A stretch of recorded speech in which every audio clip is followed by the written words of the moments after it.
Rifat Sheikh Mous is on his way to his village of Serinjaka in rural Afrin after 3 years of being away. He and his wife traveled from Tel Rifat, occupied by the YPG terrorists, to Assad regime-controlled Aleppo and then Manbij to cross into territory controlled by Turkey-aligned Syrian opposition forces.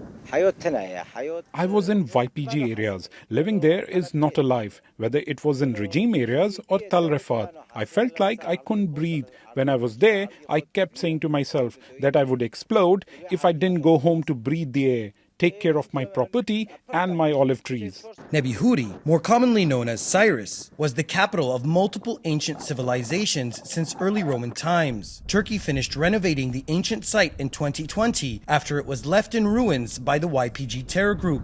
Multiple generations of Rifat's family grew up, lived, and died before being laid to rest here. The last few years have been very difficult, and my health is not so good. My family and I couldn't handle it anymore. I have just arrived in Afrin, and I already feel better. I feel like I own all of Afrin. I have been born again. I'm enjoying visiting Nebihuri. It is cleaner and more beautiful than I have ever seen it. The restoration is amazing. There is even security here. It wasn't like this before. As living conditions in YPG and Assad regime areas worsen, many who previously left are returning to areas under Turkish protection. More than 3 years have passed since Turkish-backed opposition forces liberated Afrin from YPG terrorists.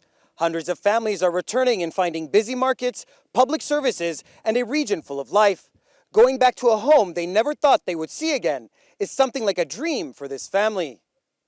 Their village of Serinjaka is just a short drive from the ancient site. Rifat's relatives welcome him and his wife Sultana. Jamaluddin Mustafa, the village elder and uncle to both, is overwhelmed by their return. I'm going to pray until the day I die for everyone who helped me get them back here. It's as if someone brought them back from the dead. I can't believe my eyes. Even though Sultana is happy to be reunited with her relatives, she left her 4-year-old grandchild at the last checkpoint before crossing into an area under Turkish protection, making her anxious about the fate of those she's left behind. I'm so happy to be here. I never believed I would see this place again. We want anyone who we left behind to join us and bring back all of our children who are far away. The village head, Hussein Midwir, helped Rifat and his wife make it back to their village safely. He's hopeful the village will be full of life again soon.